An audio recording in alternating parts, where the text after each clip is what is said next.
Das Thema von heute heißt, so halten Beziehungen für immer. Ist ein mega krasser Titel, weil viele denken, okay, ich kenne viele Leute, die waren einmal verliebt und die waren mal verlobt und die waren mal verheiratet und jetzt sind sie total verschieden. Aber für mich persönlich, ich möchte, wenn es geht, mit einer Frau mein Leben durchziehen, so Gott möge mir helfen, ist mein Wunsch. Ist mein Wunsch. Und es brauchte das ein krasses Wunder. Wir haben an diesem Dienstag, haben ich und meine Frau ein Jubiläum gefeiert, 30 Jahre verheiratet. Diesen Dienstag, 30. Ja, und was ich krass finde über die Jahre, man entwickelt so ein bisschen so, man wird synchron, man übernimmt viele Dinge voneinander. Zum Beispiel hatten wir eine Predigt gehabt in Deutschland und wir haben gebetet. Und ohne zu wissen, schaut mal dieses Bild an, haben ich und meine Frau den gleichen Gebetsstil angeeignet. Ja? Man wird so synchron wie so Hunde und der Züchter, oder? Und beim zweiten Bild, siehst du ein Bild, aber ich habe noch eine Sache, das hat Susan noch nicht drauf, und zwar, ich habe noch einen Finger, wo ich noch kreativer beten kann. Und ich habe gemerkt, ist es nicht krass über die Jahre, man wird einander ähnlicher, man übernimmt gewisse Stile voneinander. Das Gute und auch das Allerbeste, das Schlechte übernimmt man ja zum Glück ja nicht, oder? Und ich bin so dankbar für meine Frau, die Gott in mein Leben gestellt hat. Und ich bin sehr dankbar, dass sie mich hat und nicht, dass ich sie habe, weil es ist einfach ein ganz großes Wunder, dass Gott uns anvertraut hat. Und wenn wir über Beziehungen sprechen, dann haben wir alle ein romantisches Bild, so ein Ehepaar zusammen und Kerzenlicht und es schneit und man ist zusammen im Wald, so man stoßt an, man hat so ein wunderbares Bild, oder? Aber Realität und Erwartung ist manchmal nicht das Gleiche. Hollywood hat ein interessantes Bild entwickelt. Hollywood hat so ein Bild entwickelt, ein Mann und eine Frau gehen aus dem Office raus zum Zug und sie begegnen sich, so sie stolpern ineinander und er schaut sie an und sie schaut ihn an und es funkt in einem Moment nach der Arbeit. Sie verpassen den nächsten Zug, sie gehen etwas trinken, es ist mega romantisch, es kommt der Abend, sie haben Sex zusammen und dann bekommen sie Kinder, sie heiraten und sind glücklich für immer. Wow, das ist Hollywood. Hollywood hat ein Bild, man ist angezogen vom Körper, von der Person, von den Haaren, von den Augen, von allem und man kann die Finger nicht mehr lassen und Hollywood beginnt immer, Liebe kann nicht falsch sein, beginnt immer zuerst mit dem Sex. Und wir denken ja logisch, Sex ist ein Bedürfnis. Atmen ist ein Bedürfnis. Essen ist ein Bedürfnis. Schlafen ist ein Bedürfnis. Aber Sex ist eigentlich eine Gabe Gottes, die man auch ein bisschen so auswählen kann, wann ist es der beste Zeitpunkt. Hollywood beginnt ein bisschen so. Und dann ist interessant, dann kommen die Emotionen in das Spiel, oder? Und Emotionen bedeutet, man ist dann so verliebt, man sagt, du hast keine Ahnung. Sie ist so feinfühlig, so schön, so liebevoll, sie ist so romantisch. Sie kann mir so mal meine Gedanken lesen, sie kann mir die Worte lesen. Sie hört mir zu, sie unterbricht mich nie. Nie. Bei jeder Geschichte, sie applaudiert. Und er ist wie 2 Meter. Alles nur so, Sixpack. Und man ist so begeistert und man telefoniert stundenlang. Wer kennt das noch am Anfang? Man telefoniert nicht einmal am Tag, man telefoniert immer. Bei uns hatten wir noch ein Telefon mit einem langen Kabel. Das war 10 Meter lang, habe ich so gemacht. Habe das Kabel genommen und habe in meinem Zimmer telefoniert. Und das Telefon war blockiert für Stunden. Heute hat jeder ein eigenes Smartphone, denkst, was war das für eine Zeit? Das war eben noch eine Zeit. Und man hat diskutiert und die Emotionen sind so hoch. Und irgendwann möchte man dann die Person auch den Freunden vorstellen und sozial und sagt, hey, ich habe eine neue Freundin. Und die Reaktion ist zum Teil, wow oder wow. Und es gibt immer jemanden in deiner Freundschaft, der sagt, sie mag ja für dich wow, amazing sein, aber hast du schon mal in den Spiegel geschaut? Das wird gar nichts. Dann sagst du, du hast keine Ahnung. Wir sind so verliebt und wir hatten so guten Sex und du hast keine Ahnung und du bist ein falscher Prophet.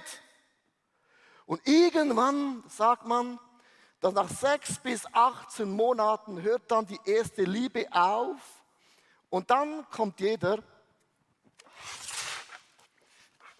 und es kommt das Zwischenmenschliche hinein.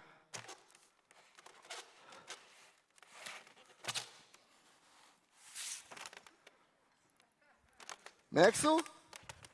Jetzt wird es schwierig. Das bedeutet plötzlich, er ist immer so laut. Er furzt. Sie hat Mundgeruch.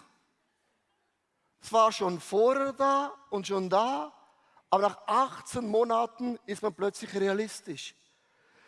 Und es hat sich nicht die Person verändert, sondern deine Wahrnehmung ist endlich mal auf dem Boden der Realität angekommen. Wir alle bringen unsere Geschichte mit in die Familie, in die Ehe, wie du aufgewachsen bist, wie du erzogen worden bist. Du bringst alle mit. Jeder hat einen Rucksack oder von einer Story. Und irgendwann merkt man, wow, der Rucksack ist ja massiv. Und dann sagen viele, aha, darum brauchen wir ja Gott. Wir brauchen ein geistliches Fundament. Jetzt achte mal Hollywood. Hollywood, schau gut zu. Jetzt brauchen wir noch Gott. Gott, wir brauchen dich. Gott, wir brauchen dich in der Familie. Gott, wir brauchen dich bei den Kindern. Oh, jetzt wird es romantisch italienisch. Oh Gott, wir brauchen dich. Und dann kommt man in die Kirche und man fühlt sich so schwer mit dem Glauben. Man fühlt sich so schuldig, beladen. Und man versucht dann irgendwie noch Gott in das ganze System hineinzubringen. Du merkst, hoppla, wird mega schwierig. Und mit anderen Worten ist mega wichtig, dass wir ein anderes Konzept beginnen. Dass wir sagen, ich beginne mein Leben, bevor ich eine Frau, einen Mann kennenlerne, mit Gott.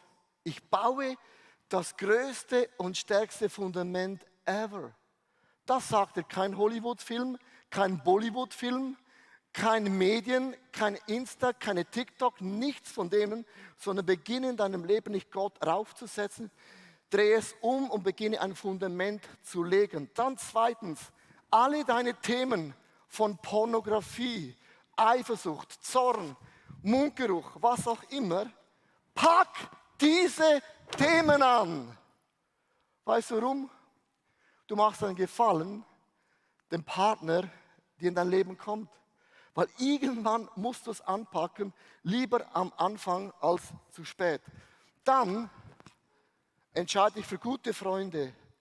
Freunde, Freundinnen, die ganz ehrlich sind in deinem Leben, die auch einen Spiegel dir hinhalten und sagen, Leo, das und das sehe ich in deinem Leben, it's not good. Auf Deutsch ist nicht gut. Englisch not good. Verstehst du? Dann verlieb dich, was das Zeugs verhält, gib voll Gas. Und dann, wenn du das alles so gemacht hast und du geheiratet bist, dann, boom, Schakala, basch, geht's ab. Wie Schmitzkatze, sagen die Deutschen. Und du merkst, diese Strategie ist für mich so entscheidend. Wie kannst du nach Jahren eine Ehe haben, eine Familie haben, die ist getragen von einem Gott im Himmel, nicht getragen vom Sex, getragen von den Emotionen. Du hast einen Glauben an Gott im Himmel, der trägt dich durch 24 Stunden, jeden Tag, jede Sekunde. Meine wunderbare Frau Susanna, ich war ein paar Tage weg und dann ich wollte dir kein Geschenk kaufen, weil du hast so viele Geschenke von mir bekommen und ich bin ja dein größtes Geschenk. Dann habe ich in Lazise im Gardasee dieses Herz gesehen und ich habe spontan das gekauft, um zu sagen, du bist für mich das größte Herz ever und ich liebe dich. Wir sind 30 Jahre durchgegangen im Leben, in guten Tagen wie in besseren Tagen. Das andere hatten wir auch. Und ich bin so dankbar für die nächsten 30 Jahre mit dir zusammen. Und ich möchte wirklich einfach Happy Wife, Happy Life.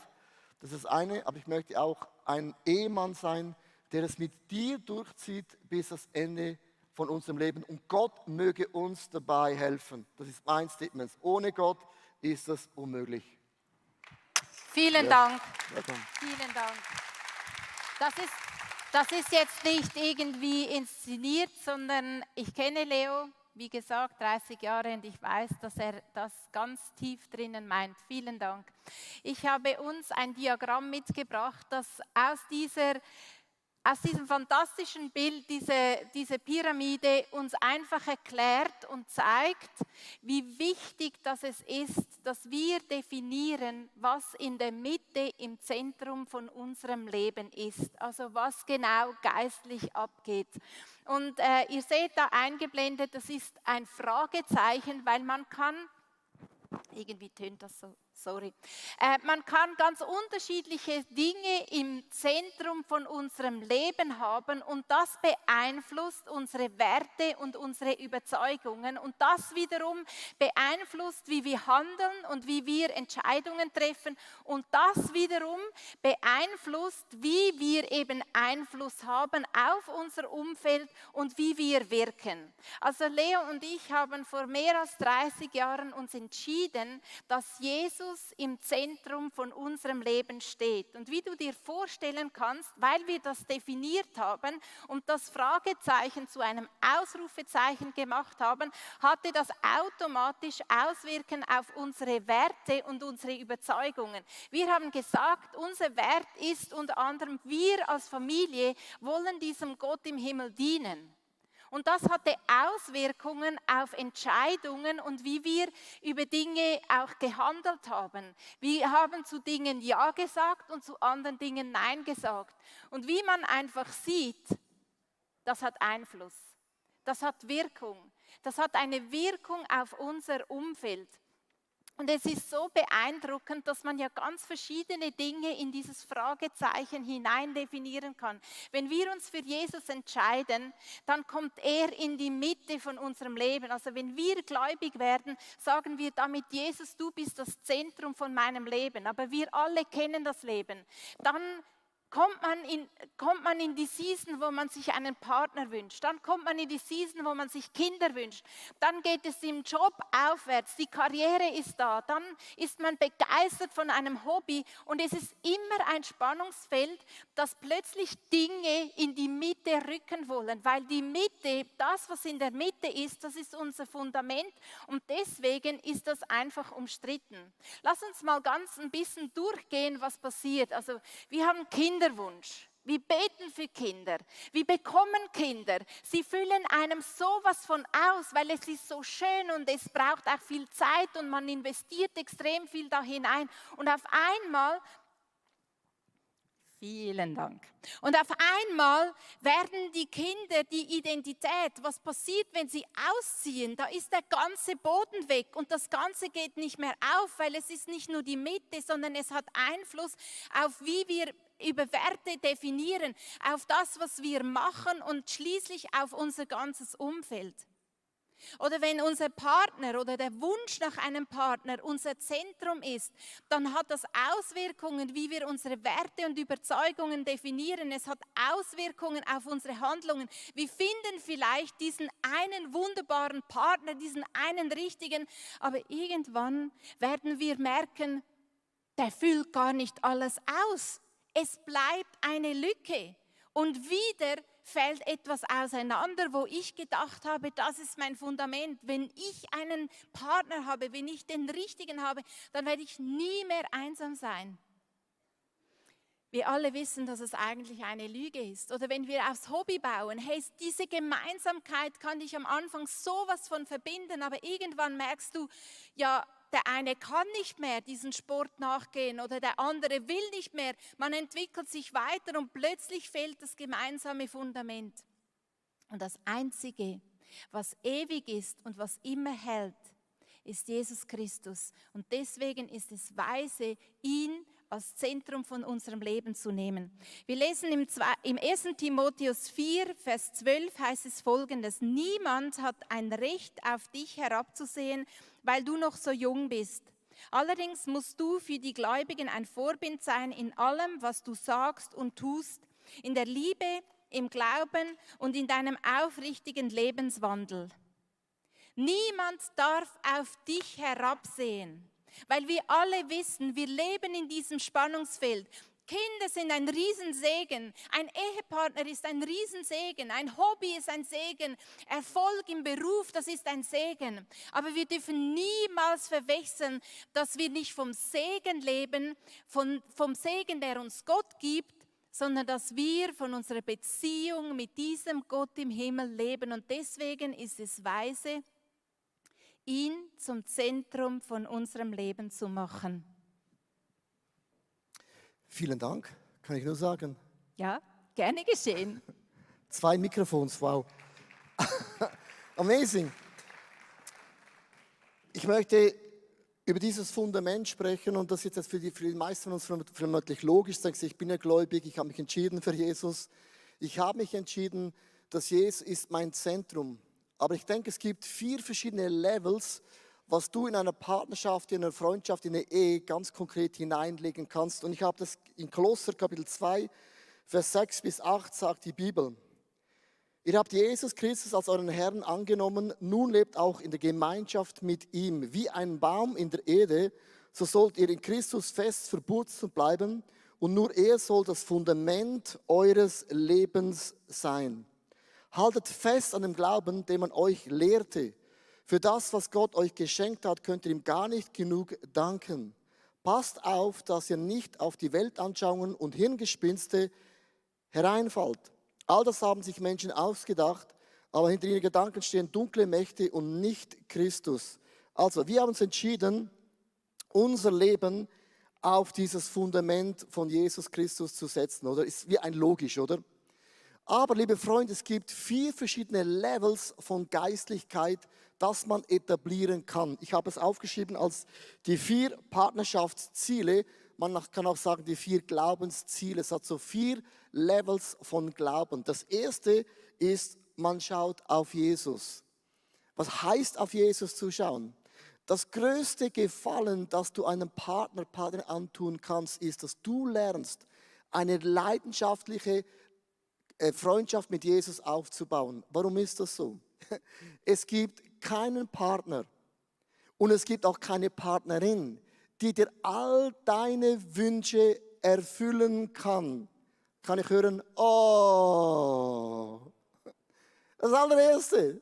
Man ist von der Gegenseitigkeit angezogen. Man ist so begeistert, sie ist so anders, er ist so anders. Aber dein Partner, deine Partnerin wird niemals alle deine Wünsche, alle deine Sehnsüchte in deinem Leben erfüllen können. Darum, das Größte, was du tun kannst, dass du lernst, in deiner Ehe, in deiner Freundschaft, eine Freundschaft aufzubauen mit Jesus, die prickelnd und auch leidenschaftlich ist. Weißt du wieso? Ich kann meinen Kindern lernen, trainieren, Fußball zu spielen, aber Tore zu schießen müssen sie. Ich kann mit meinen Söhnen lernen, hinsetzen, lernen, aber die Prüfung machen sie. Ich kann meine Frau lieben, ehren, zum Spital fahren, aber die Operation macht sie alleine. Es gibt viele Momente, du hast einen Garten Gethsemane Moment. Jesus hatte seine Freunde, die waren mit ihm, die waren bei ihm, die haben gebetet und eingeschlafen, aber die waren mit ihm. Und es gibt diese Momente in deinem Leben, wo deine Frau und dein Mann deine Bedürfnisse nicht erfüllen wird oder kann oder nicht einmal spürt. Darum entwickle eine Freundschaft, du beginnst auf ihn zu schauen. Zweitens, lebe in deiner Berufung. Was heißt Berufung? Wir sind berufen, den Himmel auf die Erde zu bringen. Meine Frage ist, hast du in dieser Woche den Himmel mehr auf die Erde gebracht? Es ist nicht die Frage, habe ich gebetet, Bibel gelesen, das macht man alles anyhow. Aber hast du in dieser Woche in deinem persönlichen Leben den Himmel auf die Erde gebracht? Weil viele suchen nach dem richtigen Partner, richtigen Partnerin.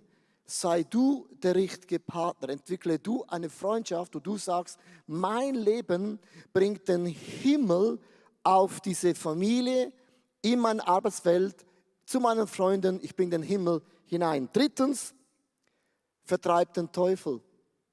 Was meine ich mit dem?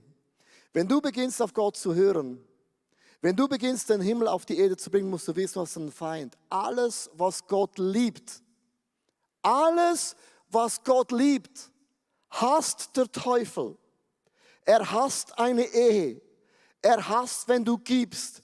Er hasst, wenn du ihn anbetest. Er hasst es, wenn du beginnst, den Himmel auf die Erde zu bringen. Darum ist es oft auch so schwierig, in einer Familie, in einer Ehe, in einer Church den Lauf zu vollenden. Du hast immer einen Gegner. Und jetzt denke mal ganz logisch darüber nach. Warum in aller Welt fällt es den meisten Leuten so schwierig, finanziell zu spenden?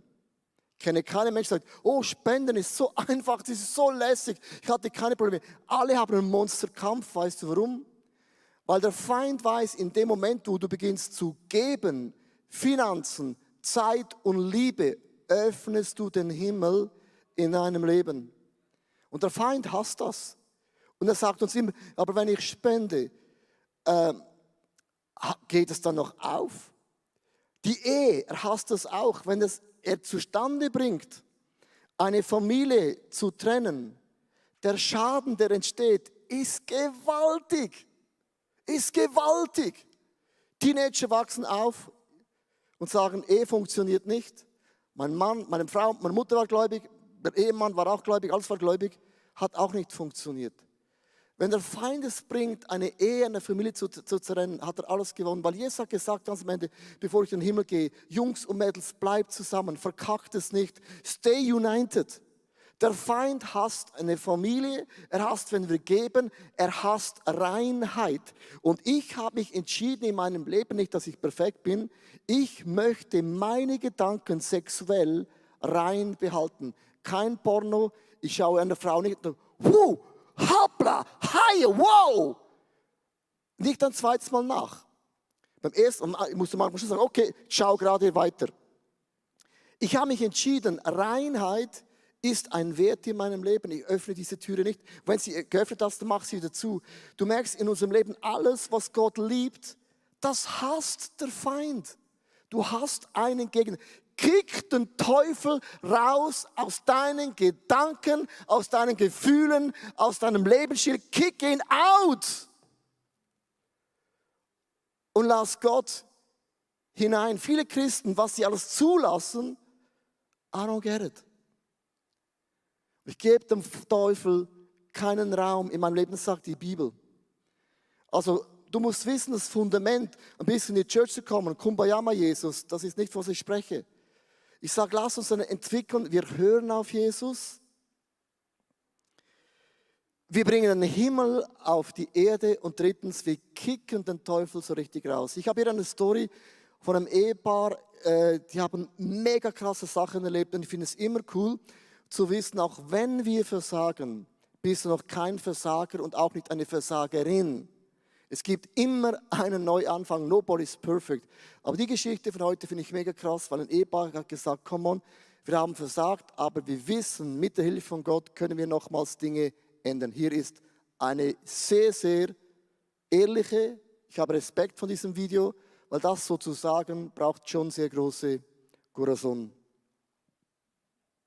Wir sind Eugen und Anna Fröser und wir sind mittlerweile 20 Jahre verheiratet und haben 2 Kinder. Wenn wir unsere Ehe beschreiben würden, dann würden wir sagen, dass die ersten 17 Jahre recht holprig waren und wir uns auch ziemlich auseinandergelebt haben. Soweit, dass jeder eigentlich an seinen eigenen Tiefpunkt gelangt ist. Bei Eugen war es etwas offensichtlicher und meinen habe ich erst im Nachhinein erkannt. Genau, mein Tiefpunkt war im November 2017 auf einem längeren Spaziergang aus langer Hand geplant, wollte ich mir mein Leben nehmen. Und das war auch der Zeitpunkt, wo ich das erste Mal seit längerem mal wieder mit Gott gesprochen habe, ihm mein Leid geklagt habe und ihm gesagt habe, ganz klar und deutlich, dass wenn er mich wiederhaben möchte, er mich und meinen Stolz brechen muss. Ja, und im Januar 2018 war der Zerbruch tatsächlich da. Es war so, dass die Affäre, in die ich mich verwickelt hatte, aufgeflogen ist und Eugen mir da vor meinen Füßen zusammengebrochen ist. Ich fühlte mich in dem Moment in der ersten Sekunde von Gott aufgefangen.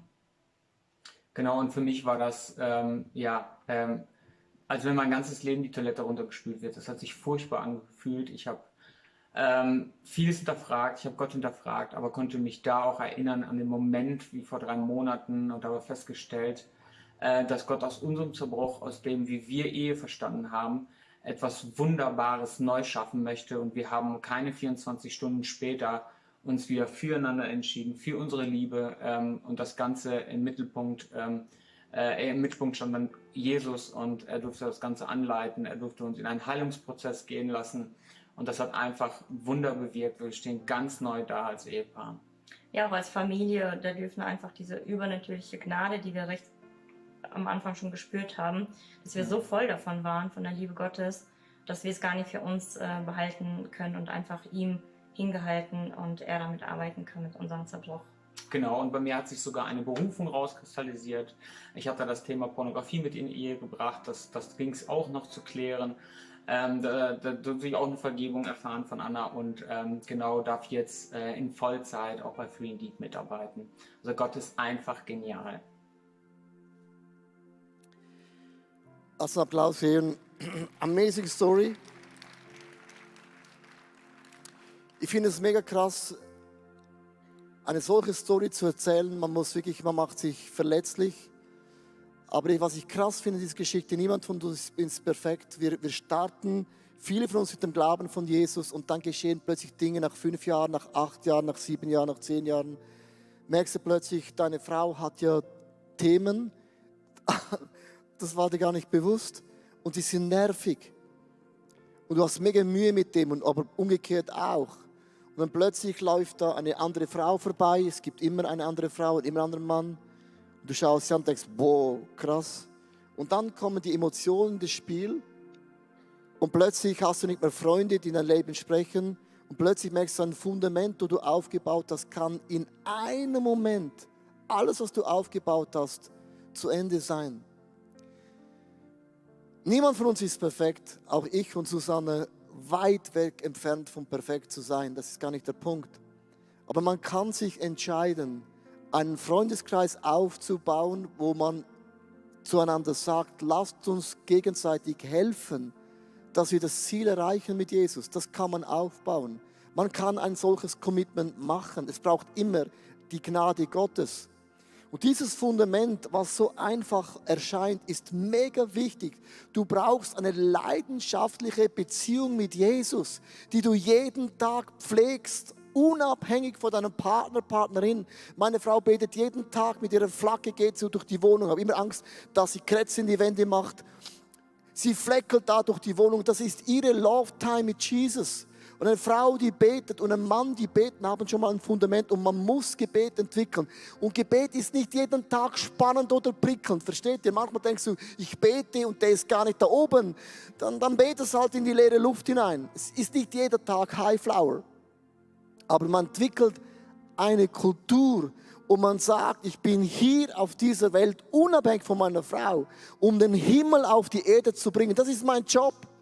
Und ich werde den Teufel rauskicken aus allem, wo er mir entgegenkommt. Das ist mega, mega wichtig. Der Teufel ist nicht dumm. Der kommt ganz schleichend rein in unser Leben. Und du musst wissen, wenn er dich zu Fall bringen kann, dich, deine Familie, deine Ehe, der Schaden zu den Kindern in die Familie kommt, ist unbelievable. Logisch macht Gott aus jedem Kacke nochmal was Gutes. Das ist die Gnade von Gott. Aber lass uns die Gnade von Gott nicht überstrapazieren. Und dann lass uns entscheiden, der letzte Statement, den Bund einzuhalten. Den Bund einzuhalten bedeutet, das ist gar nicht möglich. Aber Gott hat sich entschieden, ich möchte mit dem enden. Gott hat sich entschieden für uns Menschen. Und das ändert Gott nie. Und Gott hat uns ein Vorbild gegeben, was ein Bund bedeutet. Und diesen Bund sollten wir Menschen wieder mehr anerkennen, respektieren und hochhalten und sagen, das ist, was ich auch erleben möchte. Da möchte ich hingehen. Weil Gott bricht seinen Bund nicht. Er hätte alle Gründe, uns Menschen liegen zu lassen. Ich weiß nicht, was eine solche Predigt auslöst. Sie löst extrem viel aus, das weiß ich. Und es geht mir darum, dass wir uns zusammen starten, nächsten 5 Wochen. Ich möchte mit euch eine Reise gehen, wo wir lernen, Level zu Level aufzubauen, dass Gott hinzuhalten und sagen können, nach dieser Serie haben dich, Jesus, besser kennengelernt als jemals zuvor. Ich möchte dich einladen, aufzustehen in allen Settings, in allen Locations, auch online. Ich möchte ein bewusstes Gebet beten für das Fundament. Ich weiß nicht, wie dein Fundament ist mit Jesus. Ich weiß nicht, in welchem Level du drin bist, von Gott zu hören, berufen zu sein, den Himmel auf die Erde zu bringen, Devil-Kicking Level oder auch den Bund zu halten.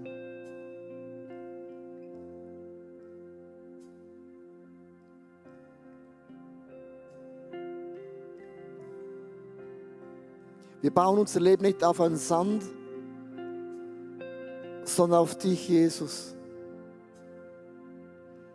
Und das ist keine Predigt, um jemand anzuklagen,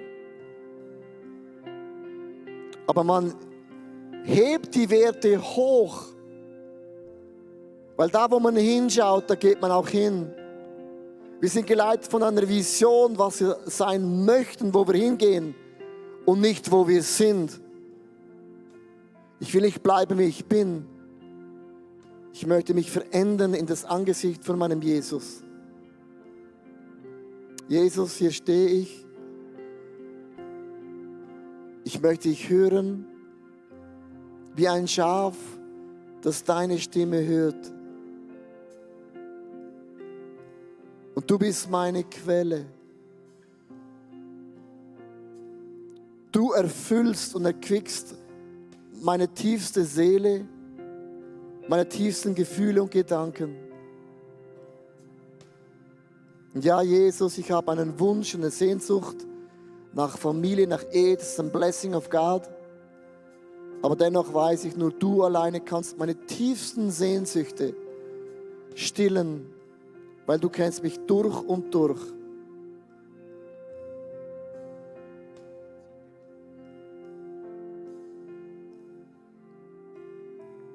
Jesus, ich bin berufen, den Himmel auf die Erde zu bringen. Ich bringe Frieden in meine Nachbarschaft. Ich bringe Freude in meine Familie. Ich bringe Geduld in meine Familie. Heilung, Gunst, Sanftmut, Glauben, Heilung. Ich bringe den Himmel durch mein Leben in meine Beziehung rein.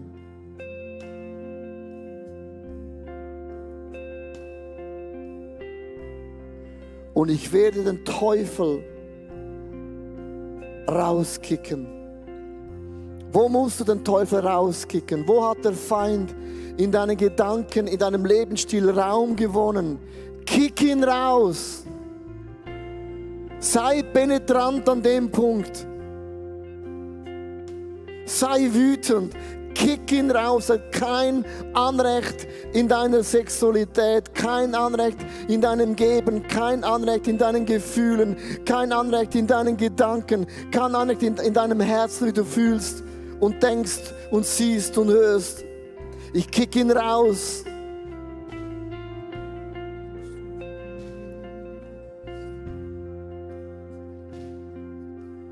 Und ich halte den Bund, den ich geschlossen habe auf dieser Erde.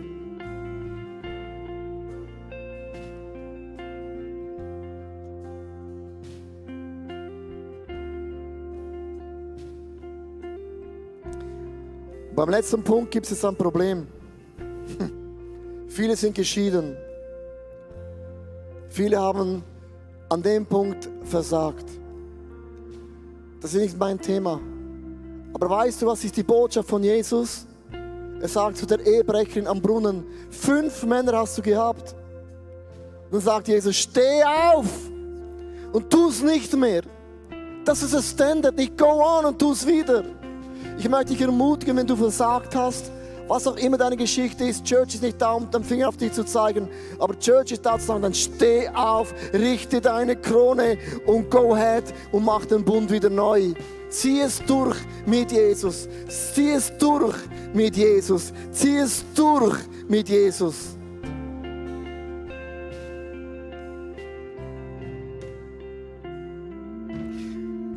Ich möchte jetzt für einen Moment kreieren, haben wir nicht geplant, dass wir unsere Hände vor uns hinhalten. Ich möchte dir sagen, warum. Die Welt hat unsere Gedanken beeinflusst. Sie sagen, das ist doch nicht schlimm. Du fühlst es, du spürst es, dann tu es einfach. Das ist mir zu wenig. Die Welt hat keine Lösung für Heilung. Die Welt hat keine Lösung für Vergebung. Die Welt hat keine Lösung für Neuanfang. Gottes Himmel wünsche ich mir, dass die ganze Ballung, die ganze Ladung Gottes in mein Leben kommt und ich will ein Mann Gottes sein. Ich will es nicht, ich bin es noch nicht, aber ich will es sein. Und strecke es aus und ich möchte bitten, dass der Himmel heute unsere Hände küsst, unser Leben küsst.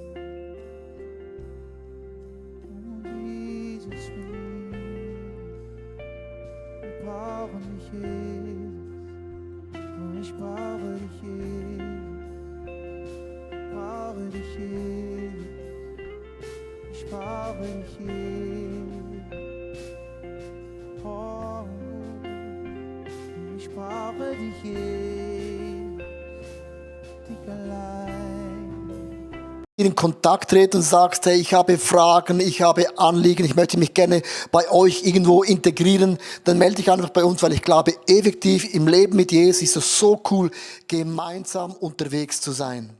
Ja, unsere Leidenschaft ist es, dass wir Menschen positiv aufblühen sehen durch die Kraft von Jesus Christus und sehen, wie sie auch ihr Umfeld verändern. Und wir laden dich von Herzen ein, Teil von dieser Vision zu sein. Wir haben Hunderte von Mitarbeitern, Menschen, die unsere Kirche unterstützen mit Gaben, Fähigkeiten und auch mit unseren Finanzen. Und ich danke dir von ganzem Herzen, wenn du ein Teil von dieser Vision bist, auch mit deinen Finanzen. Ja, abonniere doch unseren Kanal, damit du immer den neuesten Content bekommst und informiert bist, was Gott alles macht durch unsere Church. Und es würde uns mega, mega freuen. Also bis zum nächsten Mal. God bless you und ciao zusammen.